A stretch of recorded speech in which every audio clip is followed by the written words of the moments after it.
നമസ്കാരം. സ്പോർട്സ് ഇൻഫോയിലേക്ക് സ്വാഗതം. ബംഗളൂരു FC ആരാധകർക്ക് ഇന്നത്തെ ദിനം ഇന്ത്യൻ ഫുട്ബോളിലെ അവരുടെ പുതിയ തുടക്കത്തിൻ്റെതാണ്. ജെറാർഡ് സരഗോസ എന്ന പുതിയ പരിശീലകന്റെ കീഴിൽ ബംഗളൂരു FC ഇന്ന് തങ്ങളുടെ ആദ്യ മത്സരത്തിനിറങ്ങുമ്പോൾ ആരാധകരും ഏറെ പ്രതീക്ഷയിൽ തന്നെയാണ്. ശ്രീകണ്ഠീരവയിൽ ഇന്ന് ജാംഷഡ്പൂർ FCയെ നേരിടുമ്പോൾ സീസണിൽ ഇതുവരെ 10 മത്സരങ്ങളിൽ ഒരു വിജയം മാത്രം നേടിയ ബംഗളൂരു FCക്ക് വിജയത്തിൽ കുറഞ്ഞത് ഒന്നുകൊണ്ടും തൃപ്തിപ്പെടാനാവില്ല.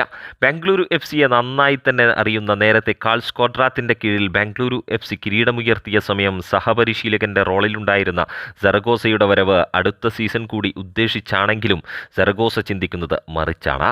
കഴിഞ്ഞ സീസണിന്റെ തുടക്കത്തിൽ ചിത്രത്തിലേ ഇല്ലാതിരുന്ന ബംഗളൂരു FC ഫൈനൽ വരെ എത്തിയ ചരിത്രം ഓർമ്മിപ്പിച്ചുകൊണ്ട് തന്നെ സരഗോസ പറയുന്നു, അത്തരമൊരു തിരിച്ചുവരവ് ഈ സീസണിലും ഉണ്ടാവുമെന്ന പ്രതീക്ഷയിൽ തന്നെയാണ് ഞാൻ.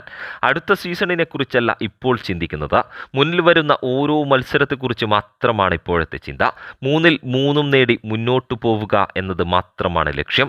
ഒരു നോർമൽ ക്ലബിനെ കുറിച്ചല്ല സംസാരിക്കുന്നത് ബംഗളൂരു FCയെ കുറിച്ചാണെന്നതും ഓർക്കുക. മികച്ച ആക്രമണ ഫുട്ബോൾ തന്നെയാണ് ലക്ഷ്യം. ഞാനൊരു കാറ്റലൻ ആയതുകൊണ്ട് തന്നെ ആക്രമണ ഫുട്ബോളിനോടാണ് ഏറെ ഇഷ്ടം. മികച്ച പ്രതിരോധമൊരുക്കി തകർപ്പൻ ആക്രമണ ഫുട്ബോൾ തന്നെ ഒരുക്കും എന്ന് സരഗോസ തന്നെ പറയുമ്പോൾ ഏറെ പ്രതീക്ഷയിൽ തന്നെയാണ് ബംഗളൂരു FCയുടെ ആരാധകരും.